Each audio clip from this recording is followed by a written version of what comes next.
Muraho neza. Tugiye kuganira amagambo y'Imana ari mu Befeso ibice bibiri. Abefeso ibice bibiri umurongo wa 8.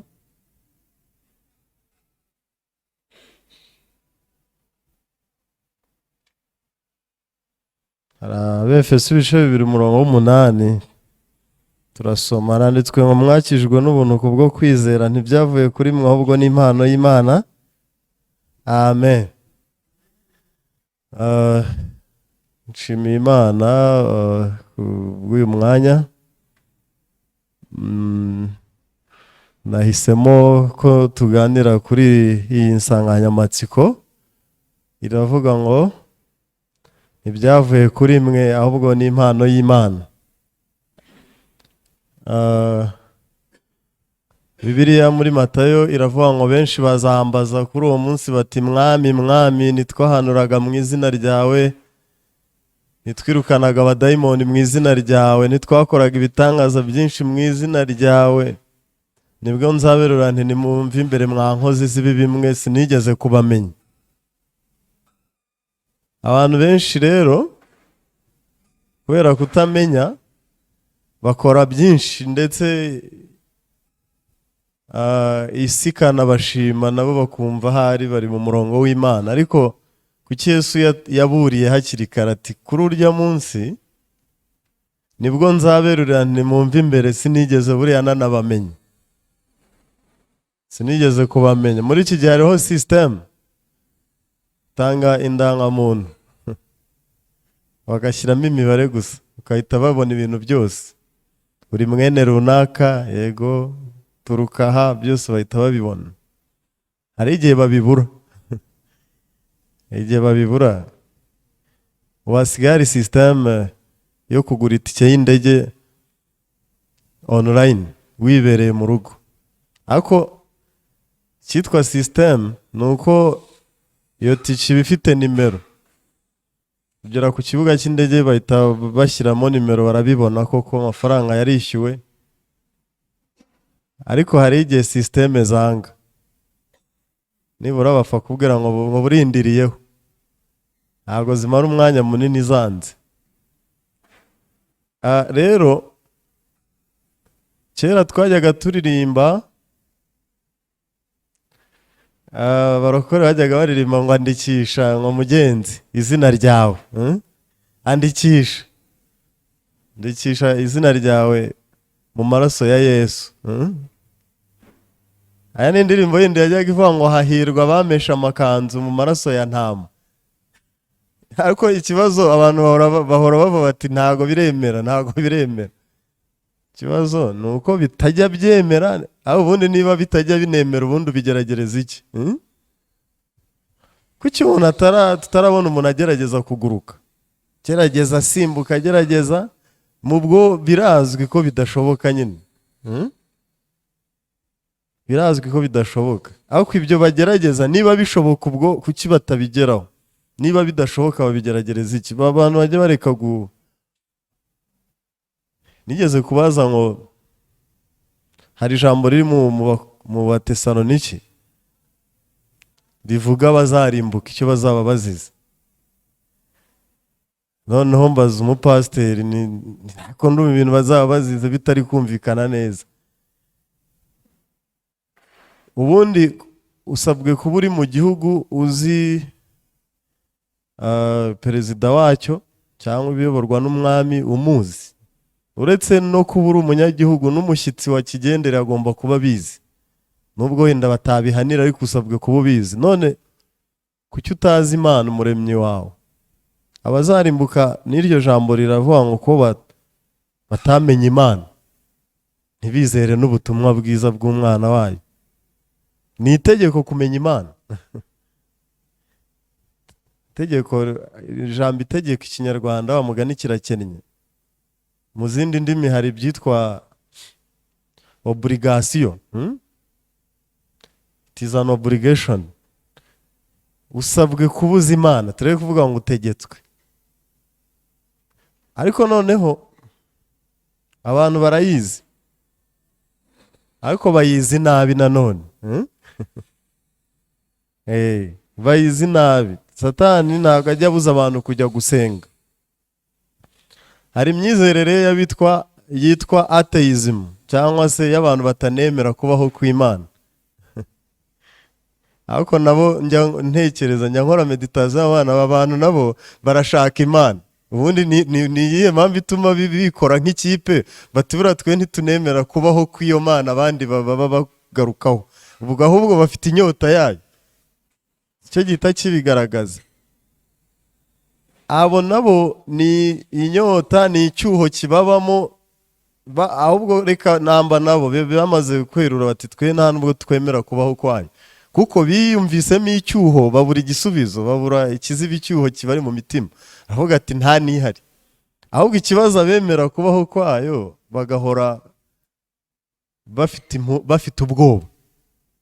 Muzasome mu Efeso ibice 3:12 haravuga ngo muri we nimo duherwa ubushizi bw'amanga ngo twegere Imana dushize ubwoba. Abantu ahubwo bafite ubwoba buyegera nubwo bemera kubaho kwayo. Abo bafite ikibazo kiruta icyo batanemera kubaho kwayo. Ngiye ni ku ruhande rwanjye, Pawulo yajyaga agira aho agaruka akavuga ngo ibyo mbivuze nkanjye. Meditation njya nkora y'aba atheism batanemera ngo kubaho kw'Imana. Ahubwo aba bantu bo bamaze no kubura igisubizo cy'ibyayo koko, birangira ariko banayemeye. By the way, hari umwe muri bo ngo wari utwaye imodoka ngo akora impanuka, imodoka irenga umuhanda imanuka mu manga, ngo itangirwa n'igiti, ngo arangije avuza induru ngo Mana we ngo ntabara. Nyuma ngo ariko njye mba mu batemera kubaho kw'Imana, ngo ubuse nyitabaje. Buriya bigeraho bakanayemera, ariko kuba mu mitima batanayumva baravuga bati ubundi ko hari n'abajya babaza ngo twemezwe iki ko Bibiliya ari ijambo ry'Imana. Ndetse njye ndabikwemeza nte nyine y'ubwayo izakwiyemereze ko ari ijambo ry'Imana. Ariko abantu bafite ubwoba, Abefeso ibice 3, twegera Imana dushize ubwoba. Abantu bafite ubwoba buyegera, ahubwo igisubizo barakibuze. Kandi ubwo baracyari mu risk, nubwo baracyari mu kibazo, nubwo batura bavuga Imana. Ariko niyo mpamvu tubwiriza nanone. Niyo mpamvu tubwiriza. Hari umugabo umwe w'inshuti yanjye wize muri kaminuza nderabarezi, yitwaga Kigali Institute of Education, nize uburezi. Yaravuze ati jye sinzabura akazi kereka nimba indiscipline. Tunaze ko abagore bahora babyara kwa muganga, urumva ku ishuri nzabura abo nigisha. Njye nta mpungenge mfite yo kubura akazi. Abantu barabyara, abana bahora baza, tikereka nitwara nabi. Nta kazi nzabura, nize uburezi, ndabizi, ndabikunze. Gusa biki indiscipline bakanyirukana, nzabura abakiriya gute? Abantu bahora babyara. Nanjye nashatse kumubwira, nanjye ntako nkibuze. Nanjye abantu ntibaramenya Imana bose, nanjye abo mbwiriza baracyahari. Tuzakaburira he? Twe n'akazi kacu ntikabura. Noneho n'ubutumwa twe tubwiriza abantu bahita bikunkumura bati bise bije ryari, byaje ryari. Ndavuga nti twe birahari. Abo tubibwira barahari. Naho mpamvu nyambuganiza abantu bose bizereye rimwe, ubundi ubu ntitwabura akazi. Ariko nanone ibyo ni Imana, bireba Imana. Aha kubera icyo abantu, Satani ntajya abuza abantu gusenga. Ntajya abuza abantu gusenga. Nabonye filime k'agateatere, Satani abohesheje umuntu umugozi muremure, akakurekuka. Umuntu wakinaga sene umuboshye yaramurekaga akagendera ku mugozi, ariko aboshye akagera kure, ariko yajya kugeraho Satani adashaka, agahita akurura none akamugarura aho yaturutse. Ariko mu gihe yisanzuraga ku mugozi yumvaga nta kimuboshye. Satani arakureka agiye kugera hafi y'ukuri, agakurura ati uretse gatoya, ngo warababariwe by'iteka ryose. Ati ubwo ni ubuyobe. Utuzi ko ari bwo. Nuko abantu bahita bya bintu. Nigeze kubwiriza abantu, umuntu umwe arafashwa undi ahita amwongorera ati ya baba we unyuzwe manuma. Byo ni ubuyobe. Pasiteri wacu yarabidusobanuriye ukuntu ari ubuyobe. Turavugisha kuri se, ariko reka tubwumve, tukomeze tubwumve. Satani yakompuritse abantu. Ndaje noneho mbyinjiremo neza. Abantu bajya basenga nabo bitwa atheist, baba mu myemerere y'abatemera kubaho kw'Imana. Nabo birumvikana ko bajya bahura bajya bakora gathering yo kuvuga ngo ntayibaho. Ubundi iko guterana kwabo kurumva nta cyuho bafite, nabo bafite inyota. Bibiliya iravuga ngo mwaranyimuye kandi ari nge soko y'amazi y'ubugingo, murangije mwikorogoshorera ibitega. Ibitega ni ibintu bijya bimeze nk'ibivaze, ni ibintu byabikaga amazi. Ubu ngubu muyabika mu bicupa bya jibu n'amajerekani. Kera amazi afutse akonje, nta firigo zabagaho, yabaga mu kibindi. Hari ahantu mama yajyaga abika amazi yo kunywa, akonje ahantu mu nguni. Gadahu kanywa yabaga akonje, yabaga naryoshye kuruta ya firigo. Imana rero yivuga nk'amazi y'ubugingo. Iyo rero umuntu atabashe kunywa amazi agira umwuma, agashaka rero amazi. N'umusamariyakazi yabajije Yesu ate se ko nta kivomesho ufite kandi bakaba ari rirerire, urabasha ute kumpa ayo mazi y'ubugingo? Yabyumvaga mu context y'iyi si. Uramuta amazi ngo kandi ngo njye unsabye ngo naguha amazi ngo y'ubugingo. Nase kiriba rirerire nta n'ikivomesho, wowe y'ubugingo urayavoma ute? Ariko Yesu yari kuvuga amazi nyine y'ubugingo, nibyo? Yari finally byaje kurangira wa mugore yanyweye amazi y'ubugingo. Ngo kandi uyanywaho ngo ntazongera kugira inyota ukundi. Rero Bibiliya isobanura Imana nk'isoko y'amazi y'ubugingo abantu bimuye bagahorana inyota. Yesaya 53 birumvikana. Abantu rero bose bajya, mwari mwabona si amatungo yakoranye yambaza Imana. Ubundi hari ibintu duhuriraho n'inyamaswa n'ibimera n'ibinyabuzima byose. Habaho ko ikimera kibaho gikura kikazasaza kigapfa. N'ikintu nyabuzima kiravuka kigakura kikaza no gupfa. Kandi ibinyabuzima byose bikenera amazi. Dukenera amazi, inka zirashoka n'ibimera biyakuruza imizi. Yego? Imizi yabyo, imizi y'ibimera ikurura amazi. Iyo amazi abuze ibinyabuzima byose byashira. Ariko hari ikintu dutaniraho n'inyamaswa noneho. Hari icya kabiri duhuriraho no guhumeka. Guhumeka n'ibimera birahumeka burya. Uzareba ibiti mu gitondo n'ibimera bindi biba bifite amazi ukuntu biba byaraye bihumeka. Noneho n'inyamaswa zirahumeka, yego, kandi zigira n'amaraso. So ibimera bimwe bigira amakakama ariko byose bijya kumera kimwe. Ariko hari icyo dutaniraho. Twe dufite icyitwa roho. Ni nayo ituma abantu bari gusenga, bahana abantu barateranye. Nabo tudahuza imyemerere, ndavuga indi myemerere. Abantu rero baraho bagira imyemerere ngo ni ya gikirisitu gusa, Christianism. Hari n'ababuddhism. Muri Nairobi nabonye urusengero rw'ababuda. Inaha ntarwo nzi neza ati hora n'ababuda nabo bajya kwijajabira biyambariza Imana. Aba bose rero babiterwa na roho ibiri mu busa. Yego? Cyangwa si ifite ikirimo turi gushima. Yego? Nta nyamaswa babona zikoranijwe no kuvuga ngo dawe uri mu ijuru izina ryawe ryubahwe. Nta nyamaswa zakoranywa n'ibyo. Abantu rero basenga, noneho nakoze na meditation nibaza Buddhism, imyemerere ya Buddhism itanira he n'imyemerere y'abitwa Shintoism. Ubundi abo bo batanira. Abo bose n'abantu bafite ibintu bimitse imbere baramya kandi ngo ikintu babikeneyeho ngo baranakibona burya.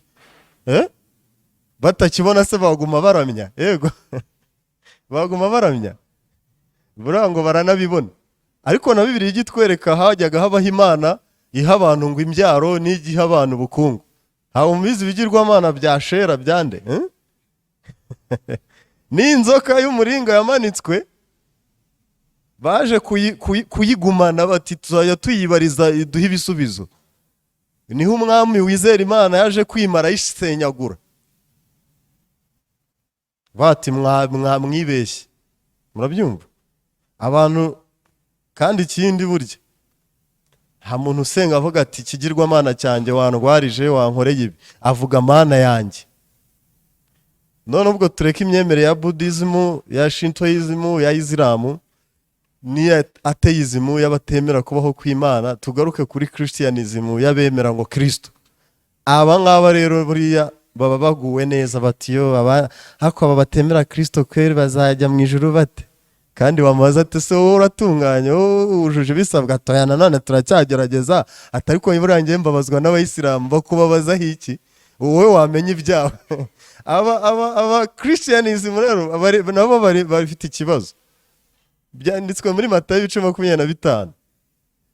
Ngewe njya numva habayeho inkiko z'iby'iyobokamana najya kuba umwavoka, kuko ingingo mba nziza ahantu zanditse nanjye. Muri Matayo 25 hakwereka abantu b'abakristo ukuntu nabo bafite ikibazo. Baragenda bajya kugera ku kibabatura, ku kiri ukuri, Satani agakurura kwisubirira inyuma. Ntajya buza abantu gusenga, yabibabuza se ntibahita babimenya ko uri kubibabuza ari Satani? Arakureka. Naranabisomye muri Matayo 10:22. Umuntu yari yateye intambwe disi yumviye abagaragu b'umwami mu bukwe bw'umwana w'umwami. Umwami yacyuje ubukwe bw'umwana we, atuma abagaragu gutumira abantu. Hari umugabo wumviye rwose, ntumbaze niba ari umugabo cyari n'umugore, arumvira rwose, aza no mu birori, aza kunyuranya gusa rimwe. Ibisangirwa ryaho bigera ku mwambaro w'ubukwe, ateka ndabona by'umwami yateguye ko twambara bidasobanutse, ndagumana kositimu yanjye, arayizira. Kaba ariho mpera. Ibyo rero bikwereka abantu bajya gusenga bakaba abakristo, ariko ku kibakiza akaba ariho bapfira. Matayo 22 umurongo wa 11 haranditswe ngo umwami yinjiye kureba abasangwa abonamo umuntu utambaye umwenda w'ubukwe. Kandi urumva yari yahageze yumviye ubutumire bw'abagaragu b'umwami. Hano nyine bajya mu nsengero, ahubwo bakuramo iki? Satani arabashuka, ibituzana gusenga ubundi no guterana no biba ari ukumenya gukira k'ubugingo bwacu. Uzanabisome muri Yesaya 53 ngo maze ubugingo bwanyu bukishimira umubyibuho. Ariko usanga umuntu avuga ati Imana yangiriye neza, murabona itarateye akanyama, muranyibuka umwaka ushize. Ubu nanjye ubwo buhamya ndabufite. Kera nari magwandi, none ufite ibiro 91. Ubwo niba ari ibyo ngibyo, yes, umuntu yarambwira ati ntura noneho kuri pasiteri, aho noneho urambara ikoti rikagufata. Kera nayo ifite igikoti kimeze nka sandari kitamfata. Nabana yarabamugane urabona ko igipasiteri kiri kugabura. Ako mutima ni happy, ibyo urimo ntabyuzi, twe twivugira ibintu bidafite aho bihuriye n'ibyo. Yego. Mu rusengero n'ubugingo, ariko Satani aragushuka. Hakabaho ibintu ugenda urokoka, maze ukajya gushima Imana ngo warahabaye Mana, warahabaye cya gihe we. Abandi bagahita bibuka ukuntu nabo Imana yagiye bakiza utuntu n'utundi n'iki, nabo bakongera bati warahabaye cya gihe, nabo bagahita bibuka ati warahabaye. Kandi ubugingo bwabo buri mu kaga, nibo batambaye umwenda w'iki w'ubukwe, bafite kurimbuka. Ariko ngo yarahabaye cya gihe, wadukoreye ibitangaza ku mugaragaro izuba riva. We igitangaza yagukoreye ni ikihe? Landirodi yanyirukanye mu nzu ndaseba, ariko ubu mfite ibumbogo akantu kanjye. Ubwo ni igitangaza, sibyo? Uzajye Noruveje. Muri Noruveje ngo iyo korona imara imyaka 100 nta muturage wari kubura ibyarya, igihugu cyari cyarasevinze. Gusa ubwo nabo baririmba iki? Barimba ibiryo se? Ubwo bo bazajya bavuga Imana bate? siko abantu bashutswe. Satani ntatuma abantu batekereza iby'ubugingo, tekereza iby'ubugingo, baba bari aho gusa ngo hari ikitangaza nk'Imana. Nibyo si impakana, hari icyitwa ineza yayo irehereza umuntu kwihana. Yego, hari igihe biri kureshya ariko ngo ugere ku bikwiriye. Uyu rero ntiyari yambaye umwenda w'ubukwe, ariko yari yagezeyo, yari yagandiye se mu mirongo ya kane, umurongo wa 4 Matayo 22, hari abagandiye umwami ntibanajyayo. None hatuma abagaragu ati mubihorere, mugende muzana abandi, mujye mu mayira abiri, mu nzira nyabagendwa, abo muri bubone bose noneho muzane. Barahaza barumvira bo, habonekamo umwe wagaye umwenda wateguwe. Ibiro bisobanura abantu bahagarana imbere y'Imana gukiranuka kwabo, bagahinyura gukiranuka Imana yateguye. Insanganyamatsiko iravuga ngo ntibyavuye kuri mwe, ahubwo ni impano y'Imana, mwakijijwe n'ubuntu kubwo kwizera. Agakiza k'Imana nta murimo w'umuntu urimo, ahubwo hazarimbuka bazanyemo imirimo. Matayo 7:22, ntitwahanuraga mu izina ryawe, ntitwakoraga ibi n'ibi, ninde wagutumye kugira ibyo ukora? Ntibiva kuri mwe, kwemerwa n'Imana ntibiva kuri mwe, ahubwo ni impano y'Imana, wayishyize ku ruhande.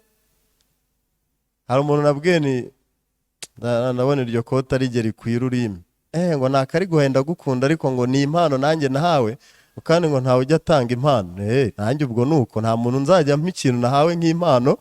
Impano ibirusha agaciro ibyo wiguriye. Yego, ubwo yanyigishije ibyo nabyo narinzi, njye najyaga nzitanga. Ikintu umuntu yampaye nayo numva nishimiye, ahubwo jye kugitanga. None Imana yatwihereye impano, abantu bajya bayipinga. Yego, barayipinga bakanyurwa n'ibyabo bari kwihigira gute. Noneho Matayo 25 nabasezeranije gukomoza ku bakristo b'ubwabo. Satani rwose yahumye amaso. Isengero bajyamo guhimbaza, gusirimba, kurara amajoro, barabikora, ariko nabo bazamera nk'uyu muntu. Bati se iby'umwenda se bimeze bitaje? Hari imyenda simboni yari myiza kuruta iyo wari wateguye mwami. Okay, oya, umwenda mwiza n'uwateguwe na nyir'ubukwe. Umuntu ukomeye aha mu gihugu ngo yigeze akora ubukwe ngo umuvumbyi yahitaga yigaragaza, kuko nabo ubukwe yabategetse ko bari bunyuraho bambarira. Abantu bari bafite dressing code, bari bambaye kimwe. Wahinguka rero uko waba wambaye kose bakabona protocole, bati ubukwe bwa Kalisa we ntago bwemerewe. Kubera iki se? Dore abantu bahawe code kuri telefone y'ukuntu bari bwambare, bacaho bambarira, baza mu bukwe. Kora akavuyo yashakaga, ugahita wibwira ukagenda. Uwo muntu waba wambaye neza bingana iki? Niba banemeye kwambara kwambara iki? Hari umuperezida ngo wabuze umwenda yifuza, ngo yari yarambaye ibibaho byose byo mu Burayi, byahe byose. None habwira umutayeri wati none urandodera costume mu igunira. Igunira ryajyagamo ibishyimbo, ararifata bararimesa bamudoderamo costume. None ati ninde wambaye neza muri birori? Ati ni wowe, ko wambaye bidasa n'iby'abandi. Nubwo byari bintazi, ariko ubwo ni iki? Ubwo nibyo nyine ko ni he wanted the difference, yashakaga itandukaniro gusa. Arishima we kuko yambaye ikintu undi wese atatekerejeho. Kwibi tisi zose yarazizengurutse, yarabuze ikimunezeza. Umwenda rero wateguwe n'umwami, niyo waba ari mubi nk'iryo gunira, bari ufata. Kuko iri jambo ryatangiye risobanura ngo byose byiteguwe muze mu bukwe. Ubwo n'umwenda w'ubukwe wari mu byiteguwe. Umuntu rero yarawupinze. Uwo mwenda w'ubukwe rero usobanura gukiranuka kw'Imana. Muzabisome mu Baroma 10. Kuko bari batazi gukiranuka kw'Imana uko ariko bihangiye gukiranuka kwabo, bituma basuzugura ukw'Imana. Ni nacyo cyitwa gukora icyaha nkana. Pasiteri rero afite ububasha bwo gusobanura gusobanuza ibyanditswe bindi. Yego, hari igihe najyaga njya kubaza umuntu ngo numva ibi bintu bishobora kuba bisobanura gutya, wanyemera nkazajya nsobanura ntyo. None se urambaza iki niba ari uko biri nyine? Ubu ngubu rero nsigaye nsoma Bibiliya, Bibiliya ko mbona byose biba bihuzara. Umwambaro w'umwami yateguye w'ubukwe bw'umwana we mu Baroma ibice 10 biriyo ni ugukiranuka kw'Imana twambara, no mu Bagalati ibice 3 muba mwambaye Kristo. Kandi isoma Bibiliya koko usanga handitswe ngo ntiyari afite ubwiza bwakwifuzwa. Mwarahasomye? Niyo mpamvu wa mugani gukiranuka kw'Imana, impano y'Imana abantu ntayo barakira, baba babona Yesu. Mujya mubona Yesu uriya wakinnye filime w'Umwongereza, abantu bakagira ngo yari mwiza kuriya Yesu. Ibi byo bizansaba ubundi busobanuro. Yesu ntiyari mwiza, ariko Bibiliya ivuga ngo ntiyari afite ubwiza bwakwifuzwa. Yego, yabona uriya mugabo w'Umwongereza ukina filime, Yesu ngo yari umusore mwiza. Wapi, uriya ntago ari we.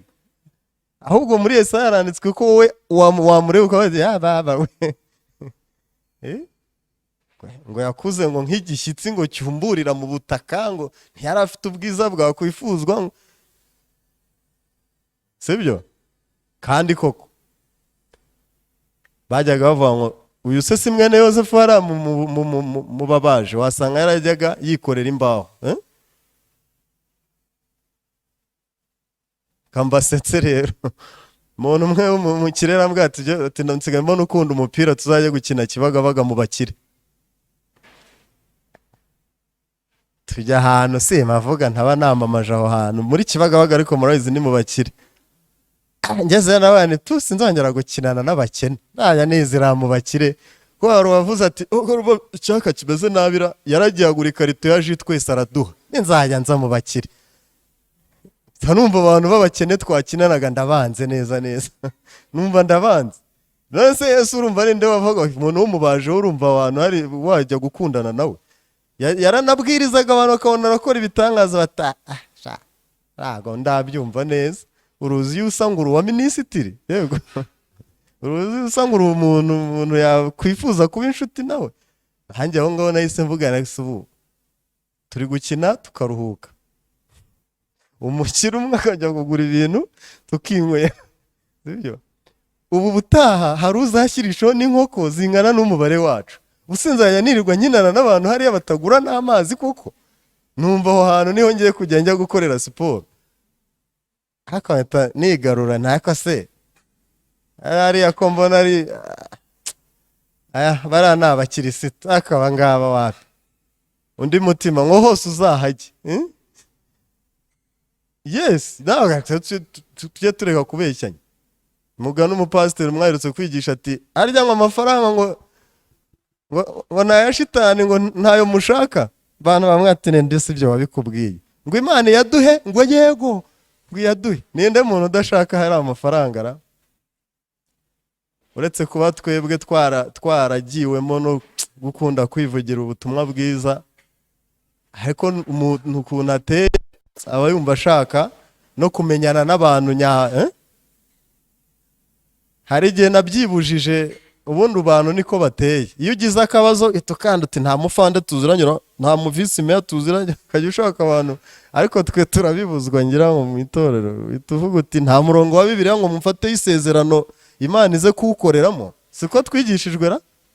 Ariko abisi bahita bati nta muntu muri famiye ukomera tumugezeho iki kibazo reba ukuntu akurikirana.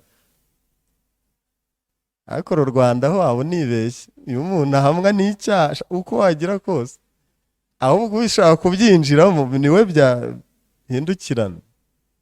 Rero Yesu ntago ngumureba ngo wabonaga ngo ari umuntu ngo wavuga uti pe. Ni nayo mpamvu gukiranuka kwa Yesu ntago ariko abantu baba bashaka ukwabo. Ndabaho urundi rugero rwa Bibiliya. Umuntu rero umuhereza w'umwami yarakosheje arafungwa, maze arotorera Yosefu inzozi ati narose nikoreye igitebo cy'imitsima yera ariko hejuru yayo hari indi yokeje y'uburyo bwinshi, ibisiga biyindira ku mutwe. Yozefu ati nyuma y'iminsi 3 barakumanika, bisiga bikurya. Ubwo rero muzi ngo ibyo ni inkuru, ibyo bivuga Yesu. Imitsima yera mu kibo yari yikoreye yari Yesu, arenzaho ngo yokeje y'uburyo bwinshi. Ibyo ni imirimo y'abantu bumva ngo bakwemerwa, ngo bagize batya, ngo bagize batya. Muzabisome, nujye mwandika, ngiye mvuga ibintu byinshi. Muzabisome muri Luka ibice 18 umurongo wa 11. Umufarisayo arasenga agira ati, ndagushimira ko ntameze nk'abandi b'abanyazi. Urumva ukuntu azi ngo Imana iramumwemerera ko atari umunyazi n'abakiranirwa. Ndetse n'uyu mukoresha w'ikoro, ari ikigabo cy'igikoresha cy'ikoro cyari hafi arakireba ati, Mana ndagushimira ko ntameze nk'uyu nguyu. Mu minsi 7 n'izusa 2 ntanga kimwe mu 10 byo nungutse byose. Oh Yesu, 0. Ubwo ahise abona 0 disi. Nigeze gukora ahantu ikizami cy'icyongereza, noneho yari amahugurwa kugira ngo mwemerwe tubanza gukora ikizami cy'icyongereza, kuko bari buhugure mu cyongereza. Ubwo niba utanacyumva wakwitahira hakiri kare. Noneho harimo akabazo koroshye, ariko umuntu aridoga ngo niwe wasubije ibiri byo. Ikibazo cyarabazaga kiti, yarabivuze ndaseka, wowe watsinzwe nitahire. Ikibazo cyoroshye cyaravuga ngo iyo ugihura n'umuntu bwa mbere, ngo umuhe ikiganza, ngo umusoma ku itama, ngo cyangwa ngo uramuhobera ukamugundira. Noneho ibyo ntiyasubisoma neza, ngo you hug, ngo tightly ni ukugundira. Ahita arihitamo icyo dusohotse ati, kiriya cyo ntagitsinze. Ntiwasubije ngo iki? Ngo nyine ngo cya kintu kivuga ngo hug, ngo hug. Ni hugging tightly, ni hug tightly. Ngo ntuzi icyo bivuga? Ngo yango ariko nabonaga ari cyo cyo. Nikiravuga ngo iyo ugihora n'umuntu bwa mbere, ngo uramuhobera ngo umugundiriye. Ngo niba ari uko kivuga ubwo ndakishe. Ubwo yarazi ngo arabikoze. Ndabareze wabuhura n'umuntu bwa mbere, we ntubyumva wahobera, uramuhobera se yanakwemerera. Uhura n'umuntu bwa mbere hari amabwiriza buriya yo gusuhuzanya. Ngo nakishe, ariko yari yemeje abantu ati hari icyo rwose ntashidikanya ko nakoze. Ahubwo njye numva niwe muntu wahereye ku cyambere akica. Icyambere cyari indamukanyo, icarakisha. Ubwo so niba unaniwe indamukanyo, mabwiriza ikinyabupfura cyo gusuhuzanya. Ubwo nugera mu kiboneza mvugo kimbitse uramenya ari ibiki. Nesha nitahereho ndabona bitavamo. Noneho rero uwo mugereranije n'umufarisayo wasenze avuga ati, ndagushime ntabwo meze nk'abanyazi. Azi ko imbere y'Imana umuntu atsindishirizwa n'imirimo. Ariko musome Bibiliya iravuga ngo kuko imbere yayo ari nta muntu uzatsindishirizwa n'imirimo. Abefeso 2:8 ngo ntibyavuye kuri mwe. None warashaka kuvuga ngo wari kumvikanisha ukuntu byavuye kuri we, ubwo ahise ahinyura gukiranuka kw'Imana. Ubwo rero yarari avuga azi ngo ari mu murongo. Aragakuru tuba muri segonderi, undi mwana nawe w'umuswa yatwidozeho. Ubundi kapitali ya Senegali yitwa Dakar. Ndabeshya? Noneho babibajije ahita ati cyo tugisimbuke nta utakizi. Mitamubaza nti kapitali ya Senegali ubwo ngo ni iyihe? Nendo yobewe se ko ari Madagascar. Mitavuga ni ntabyo, ahubwo ni utabizi. Mu bantu bari aba bose uyu niwe utabizi. Ariko yaravuze ngo tugitaruke nta ubwo yabyitiranije Dakar, Madagascar. Madagascar ni ikirwa, Dakar ni wo murwa mukuru wa Senegal. Noneho yarabyitiranya ngo Madagascar na Dakar, ahita byitiranya ati nta utabizi. Ahubwo uyu ni utabizi. Buriya abantu benshi banasenga ngo ijuru ryahumuye, ushobora kuganira ugasanga nibo bantu bibereye kure. Kandi koko ni ko ijambo rivuga. Haravuga ngo niko ijambo rivuga, abantu benshi basenga. Matayo 25 umugani wa Yesu wa 2 usobanura ngo ubwami bwo mu ijuru bwagiranywa n'abakobwa 10. Abakobwa 10 uhita ubita 90% by'abanyarwanda ni abakristo. Ariko hita uvuga uti harimo babiri noneho. Matayo 25:2. Ariko muri abo 10 5 bari abapfu abandi 5 bari abanyabwenge. 3 4 rimwe sorry. Icyo gihe ubwami bwo mu ijuru bwajyanywe n'abakobwa 10 bajyanye amatabaza yabo bajya gusanganira umukwe. Ubwo niho dusubiye kuri rimwe. Abicumi bose ngo bajyanye amatabaza yabo bajya gusanganira nde? Umukwe. Ibi biri kwerekana abakristo 90% b'abanyarwanda noneho bose barindiriye kugaruka ku mwami nde? Ndabe arasa umukristo utarindiriye kugaruka ku mwami Yesu. Hako noneho harimo ikibazo. 2. Ariko muri abo 10 5 bari abapfu. Ushatse wabimenya ubukuntu uri umupfu. Abandi 5 bari abanyabwenge. Noneho icyerekana ko bari abapfu nuko umukwe byarangiye yaje kuza. Ikigaragaza ko ari bo bapfu ntiyabajyanye. Ubwo nicyo kibita bapfu. None hari ababeshya ngo tuzazira ibyo dukora, ntege nke zacu cyangwa se n'amabi yacu no kutagira umurava. 5 katureka ari byo. Umukwe atinze bose barahunikira barasinzira. Ibiro guhunikira ugasinzira bivuga aho umukristo atagenda neza, adakora ibyo asabwa cyategetswe none ni bangahe muri abicumi babikora neza?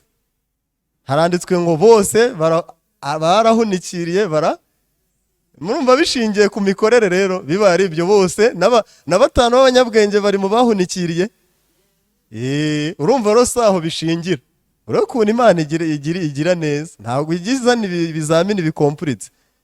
Tujya tubwiriza tukabaza tutariko niba kujya mu ijuru kwemerwa n'Imana bishingiye ko umuntu bibahiriza amategeko yose, murumva urukundo rw'Imana rwaba ruri hehe noneho? Nko kubwira agahungu kanjye hariya nti urarya utuye ijerekani y'amazi shaho kandi uyikure hara mu bibare haba isoko y'amazi. Njya mbona hari abahungu bajya kuvoma yayo banywa ngo niyaryoha. Ntaye narabwiye ni mumenyweho numva wamugana araryoshye. Abwira agahungu nti urarya utuye akajerekani, niyo namubwira akaritira imwe. Urumva mu rukundo rw'umubyeyi kuri uyu mwana udashoboye ngararya ari uko atuye umubyizi. Urumva urukundo ruri. Niyo mpamvu abantu bishuka. Amategeko y'Imana afite impamvu. Mu kuva haranditswe ngo uze ku musozi nguha amategeko ushyira ab'Isiraheli mbahereye kubigisha. Ariko bo bahise bavuga ngo ibyo Uwiteka dutegetse tuzabikora. Mana we, zabikora mutese? Tuzabikora. Noneho muri Yeremiya 31 hahita havuga ngo rya sezerano ryanjye bararyishe, nicyo gituma nzasezerana nabo isezerano rishya ridakurikije iryo nasezeranye nabo kuri wa munsi ubwo nabakuraga mu gihugu cya Egiputa. Isezerano rishya rero naryo riba riraje, ryo ritagusaba kugira icyo ukora. Baryita iry'umujyo umwe. Mu Cyongereza one side covenant. One side means uruhande rumwe, ni Imana yonyine. Murabyumva? Ni isezerano rishya ni iry'uruhande rumwe. Ubundi isezerano rya kera ryari impande zombi, two sides, aho umuntu asohoza ibyo ibimureba noneho Imana ikamuha umugisha. Murabyumva? Niyo mpamvu ibyo umuntu we byaramunani none Imana yavuga ngo bararyishe iryo sezerano. Haranditswe ngo nugira umwete wo kumvira Uwiteka Imana yawe n'uwo kwitondera amategeko yayo yose. Urumva ibikureba bidahari nyine. Uwiteka Imana yawe izagusumbisha amahanga yose kandi imigisha yose izakuzaho ikugereho. None mwarabyishe. Isezerano nabo natwe isezerano rishya ridakurikije irya mbere ry'uruhande rumwe, ry'umujyo umwe. Iti kuko nzababarira gukiranirwa kwabo kandi ibyaha byabo sinzabyibuka ukundi. Njya numva ngo iyi nyigisho zacu ngo bamwe bajya bazohereza ngo no muri Canada no muri Zambia. Ngo nohereje inyigisho ya umuntu uri muri Zambia ariko ngo yambwiye ngo yakuntumye ngo Imana iguhe umugisha. Amen. Ubwo rero aho muri hose abazayikurikira ku YouTube mumenye ibi. Isezerano rishya riravuga ngo nzababarira gukiranirwa kwabo. Urumva hari iki gusabye? we wiyakirire ko wababariwe byonyine. N'ibyo biramunaniye. Uwo muntu atari umuntu urumva adateje ikibazo. Imana izanye isezerano ryaho ikubabarira ukiyakirira imbabazi ukigendera. Yego? Njya nsetsa abantu mu bukwe cyangwa mu birori. Mu birori. Mu bukwe umugeni n'umugabo we bamaze kurya. Njye mitangiye kwifatira ibiryo. Hari umuntu wambwiye ngo kucyungugiye ni si ibyacu si ibyacura. Ngewe rero kwakira agakiza byagiye binamara n'ubwoba no wasi zindi mbarumva nta mwamwe mfite. Nize ntega n'imodoka ya koroneri ni wangeze imbere afande. Umuntu ati ye waba we ntikize arangezayo. Naranshinzwe ahubwo. Ni n'uyu nagateze. Ariko ngo rijyara magara ahubwo nyashyize ndi kuyabini ari mu maboko meza. Umuntu aravuga ati nge ntayo natega nge ninyibona nzajya ntega izuwo muntu. Na guverineri namutegani ngeze imbere dore imvura iraguye kandi niwe udushinzwe. Mba numva nge ndi free. Mba numva narabohowe. Ntago bingira indiscipline ahubwo bituma ngira access cyangwa ubuzare kubingenewe ibintu nemerewe. Siko biri. Hari igihe tujya kwinjira muri asanseri ngo tugende ku maesikariye kubera iki saa yacu se ama asanseri. Abantu bahora bumva ibintu bitabakwiriye atari ibyabo kubera iki atari ibyabo. Ngenda muri asanseri sinkivunika ku bintu bya maesikariye ngenda muri tapirura ndahagarara ikangeza hejuru. Birumvikana? Kubera Yesu. Amen. Nge mba numva ndi free. Ejo nagiye ku kiganiro ndabana naguze ko uriya ndi umuntu ukomeye. Kuva Kimironko kugera i Nyarugenge mu muhanda nabonyemo moto imwe gusa. Moto imwe ariyo yari intwaye. Yonyine nta zindi moto zaje mu muhanda. Iyo nayo ubwo yari iziye gutwara nde? Yarije gutwara nde? None se ninde yari twaye singe ngenyine? Yangejejeho ku kiganiro kuri radio. Iparika aho ngaho kugeza umuganda urangiye ni mu muhanda ntihari undi watwaye ati ni we wenyine. Yes. Twe twahawe ubutware. Sibyo? Niyo umuntu ajya ngira wasi. Ntabwo nyangira niyo nyigize mbona nayobye cyane. Kuki mfite wasi. Rero abantu bahorana ubwoba. Niba uri mu bukwe gusa ntukajye ugira umuvundo nanone ndi intore ntivunda ntisahinda. Ariko ngiye mba nzi ngo ziriya buffet ni ngewe bazigeneye. Ni ngewe bazigeneye. Sibyo? Hari n'umuntu ujya kuri buffet agahuzagurika ati wasanga inkoko wenda ari z'abayobozi. Ninde muyobozi se? Ni ibyanyu mwatashye ubukwe. Abantu bahorana ubwoba. Ni nayo mpamvu n'iby'Imana yabahereye ubuntu ntabyo bajya bafata. Barabangwa tujya tuvuga ngo turera nk'Imana bati werute. Siko Bibiliya ivuga. Ibivuga mu Bakorinto ba kabiri ibice 5 umurongo wa 21.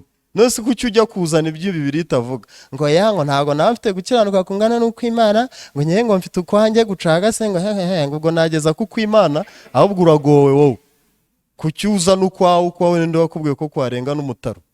Nibyo? Mutega amatwi n'imisengere yawe ninde wakubwiye ko yarenga isharupande? Haranditswe ngo kuko umwuka asabira bera nk'uko Imana ishaka. Umwuka wera uba muri twe n'ubu dusabira. Mpamvu ibintu byacu biba ari ibintu biri high. Birumvikana? Hari igihe pastor yambwiye ngo God always gives the best. Ngo Imana ihora itanga ibyiza biruta ibindi. Birumvikana? Yego? Bizagutangaza umpaye ibintu nkabyanga. Ngo arabyanze kandi ntabyo agira. Gute se? Niba ari Imana igukoresheje, I will receive the best. Aha mu Bakorinto ba kabiri ibice 5 haravuga ngo umurongo wa 21 kuko utigeze kumenya icyaha Imana yamuhinduye kuba icyaha ku bwacu kugira ngo muri we duhinduke gukiranuka kw'Imana. Gukiranuka kwande? None umuntu arazana ukwe gute? Kw'Imana. Muri Matayo ibice 3 umurongo wa 14 ho havugaho Yesu yasobanuye ukuntu agiye gusohoza gukiranuka. Ho havuga imvugo ngo kose. None abantu ngo bafite uri umukiranutsi ngo ndagerageze. Yo ujye umubwira ufite ikibazo giteye ubwoba. Ubusazagerageza azabona gukiranuka kose. Haravuga ngo Matayo 3:15 Yesu aramusubiza atemera ubikore kuko ari byo bidukwiriye kugira ngo dusohoze gukiranuka kose. Ahera ko aremera. Yesu niwe wasohoje gukiranuka kungana iki ko kose. Mu Bakorinto ba kabiri haravuga ngo gukiranuka kw'Imana. Noneho dukomeze Abakorinto ba mbere igice cya mbere umurongo wa 30. Rero Imana yaduhaye imbabazi, nicyo cyitwa isezerano rishya. Nzababarira gukiranirwa kwabo, biri muri Yeremiya, byari bikiri promesse, isezerano. Muri Matayo ibice 26 umurongo wa 28 haranditswe ngo aya ni amaraso yanjye y'isezerano rishya ava ku bwa benshi ngo bababarirwe ibyaha. Amaraso Yesu amaze kumeneka, ubwo isezerano rishya riba riraso ryo kubabarirwa. Ntago bikiri nzababarira, ahubwo biri nababariye gukiranirwa kwabo kose, kandi ibyaha byabo sinzabyibuka ukundi, kubw'amaraso, kubw'isezerano riri mu maraso. Rero ibyo ni ibintu twaherewe ubuntu. Nari mvuze mu Bakorinto ba mbere hasobanura nanone ukuntu Bakorinto ba mbere igice kimwe haravuga ngo umurongo wa 31 mujye mutega amatwi ingingo ku yindi kugira ngo bibe nk'uko byanditswe ngo uwirata yirata Uwiteka. Imana yabiduhereye ubuntu ngo nujya unirata ujye wirata Uwiteka. Nibyo 29 kugira ngo hatagira umuntu wirata imbere y'Imana. Noneho dusoze 30 niyibaha kuba muri Kristo Yesu waduhindukiye ubwenge buva ku Mana no gukiranuka no kwezwa no gucungurwa.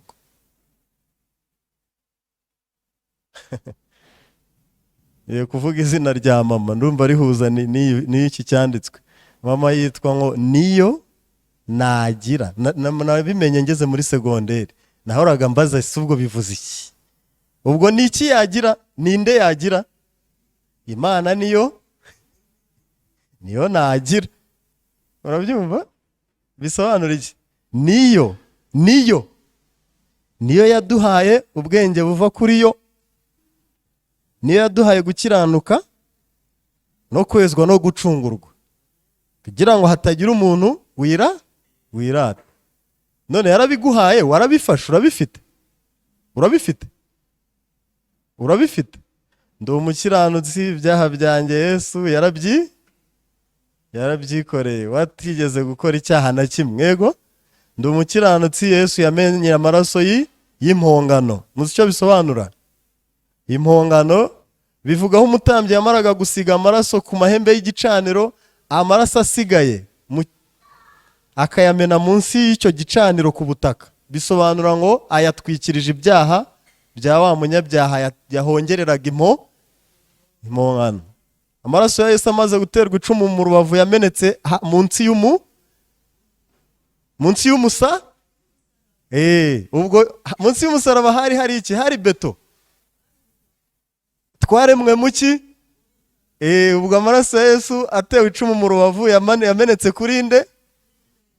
Indirimbo iravuga ngo kera yaramponge, ubwo kera yamennyeho ngo Uwiteka umucamanza yambonyeho amaraso ntancira urubanza rubi anyita nuko turi abakiranutsi. Amen. Iyo foromire murumva yumvikanye? Aho ushobora kubaza umuntu wize teoloji imyaka 17 impongano buriya byasobanuraga iki, bahita biyemera. Sure, impongano ivuga atonement. Wambwiye Ikinyarwanda? Ntabwo babizi. Nushaka guhinyuza, nyuma y'iteraniro ndahamagara umuntu wize teoloji muri Suwede, ndamufite hano, mushyireho parere mubaze ngo impongano bivuga iki. Arahita bivuga ngo mu Kigiriki ngo bivuga ngo no mu Giheburayo ngo bivuga ngo njye nkubaje Igiheburayo bisobanuye iki. Ntabyo bazi, ntabyo bajya biga ba theologian. Biga ibintu bidafite aho bihuriye na Yesu byinshi. Bibiliya buriya bivuga iki? Bibiliya bivuga Biblos birasa kwavuze ko biri ari ijambo ry'Imana, urirwo wihane kugeza siko biri. ese muzi ngo abantu bayobye nuko bazi ibintu bike, abo bazi ibintu byinshi bidafite aho biri guhurira na Yesu. Reka birananditswe rega muri Yohana ibice 5:38 Yesu yabwiye abafarisayo ngo murondora mu byanditswe mwibwira ko muri byo arimo mufite ubugingo buhoraho kandi ari byo bimpa. Wowe upinga nyirabyo, upinga uwo bihamya, warangiza ukajya kwirwa ubishakishamo uwo bihamya muri kumwe. Birumvikana?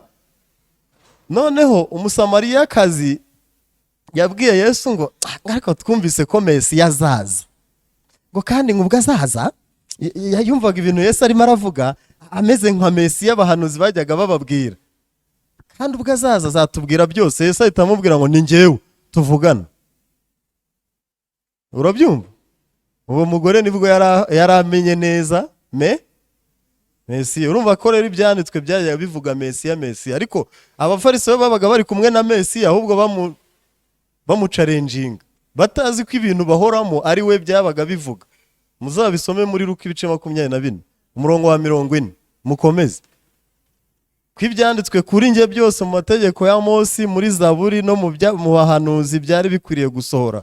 Isezerano rya kera Matayo itangiro kugera muri Maraki rikubiyemo ibyo bitatu: amategeko ya Mose, Zaburi n'ibyahanuwe. Niwe yavugaga.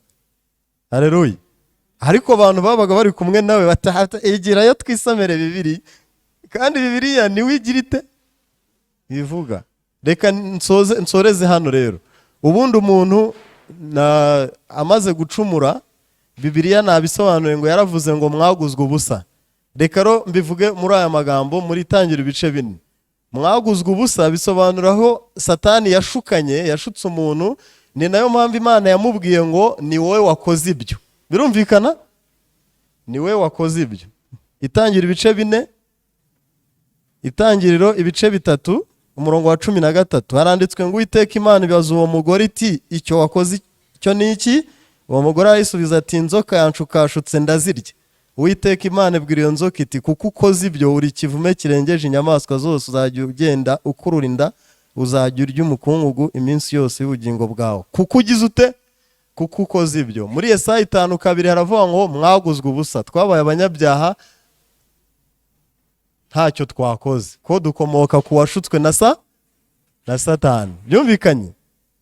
Baroma ibice 5 umurongo wa 12 haranditswe ngo igicumuro cy'umuntu, icyaha cyazanywe mu isi n'umuntu umwe, urupfu rugera ku bantu bo.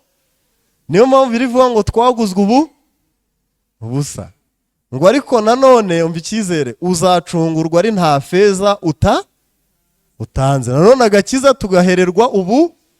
None abantu bafite ikihe kibazo? Uri hehe? Najyaga mpamagara umuntu ikayonza. Uri hehe? Nagiye kwijajabira. Nuri mu kibira uri kubagara ibijumba. Oya, nagiye mu butayu kwingingira Imana. Nta gakiza afite, yirirwa kubitinza ibipfunsi asenga Mana turebana amaso y'impuhwe, kandi biravuga ngo mwaguzwe ubusa. Imana yabwiye Satani inzoka iti kuko ukoze ibyo uri ikivume, sibyo? Twaguzwe ubusa, none uzacungurwa ari nta feza utanze. Duhererwa agakiza ubu. Ntibyavuye kuri mwe, ahubwo ni impano y'Imana. Amen. Rero abantu no mubigisha agakiza, mubigishe impano y'Imana twahawe kubona, arizo mbabazi z'ibyaha zishingiye ku kuntu Yesu yasohoje gukiranuka kose, yakira ibyaha byacu abari ubizira, yego, hanyuma abimenera amaraso impongano, azurirwa kugira ngo dutsindishire. Ni nayo mpamvu ro mu Efeso 3 twasomye umurongo wa 12 ngo niwe muri we nimo duherwa ubushizi bw'amanga ngo twegere Imana dushize ubwoba. Iyo uri muri Yesu, isobanukiwe muri Yesu, kuntu wagizwe umwana w'Imana, wagizwe umukiranutsi, wegera Imana ushize iki? Ubwoba. Kandi Bibiliya isobanura ko iyo umaze kwizera ubona umwuka wera. Isengesho ryawe rero ngo umwuka ni utunihira iminiho, kuko asabira bera nk'uko Imana ibishaka. Ubwo ibyo dusaba byose nta kabuza tuzabibona. Yego? Ibyo musaba byose mwizere yuko mubihawe kandi muzabibona. Sibyo? Maze imyaka 12 nakiriye agakiza, ntabwo uko byatangiye ariko bikiri, n'ibyo nsaba Imana ngenda mbibona. Amen. Cyane cyane nk'iri koti nambaye ntaryo nagiraga mbabeshye, ngenda nsaba nyese nzasaba Imana indege ngo private jet izaparika hese. Hari ibintu usaba n'ibintu nsaba ibyo nkenye kandi ndabibona. Yego. Hari abasore bajya bavuga ngo bahora basenga ngo babona abakobwa abagore ko barababuze, kandi abakobwa bavuga ngo basenga bashaka abagabo ngo babuze abahungu. Ubwo se mwarababuze koko cyane muzi ibyo murimo? Sibyo? Nta kuntu wasenga usaba Imana ari umwuka ugusabira uko Imana ishaka ngo ubibure, wabibura uteze. Hari igihe ubwo wisengera atari umwuka, kuko wowe ntuhuze nuko Imana igira ite. Umuntu yaragiye ngo gusaba kuba umusirikare, bamubaza ikizamini ngo kubera iki ushaka kuba umusirikare, ati mugasyata mfite umuntu wampemukiye, ati nshaka gukora ku mbunda gusa. Urumva interview biramunaniye, ati gendere twari tuzi ngo uje kurwanirira igihugu. Sibyo? Urumva ko ntaho bihuriye. N'imisengere yacu ikwiye kuba ariyobowe n'umwuka wera. Niyo mpamvu umwuka wera ari gukorera muri twe n'ibyo bindi byose. Izabura ite kumuduhana n'ibindi byose, siko ijambo rivuga. Nicyo cyizere nako kwizera mfite. Ndabashimiye. Turahaguruka turirimbe, twinjire mu mwanya wo gutanga ituro. Turakoresha amasanduku 2 na momo code isigaye iri ku ahantu hagari, abajyaga babura imibare ntago bikiri ikibazo. Hari abantu babaza ngo ndati ndebera iriya mibare. Eka duhagarare turirimbe.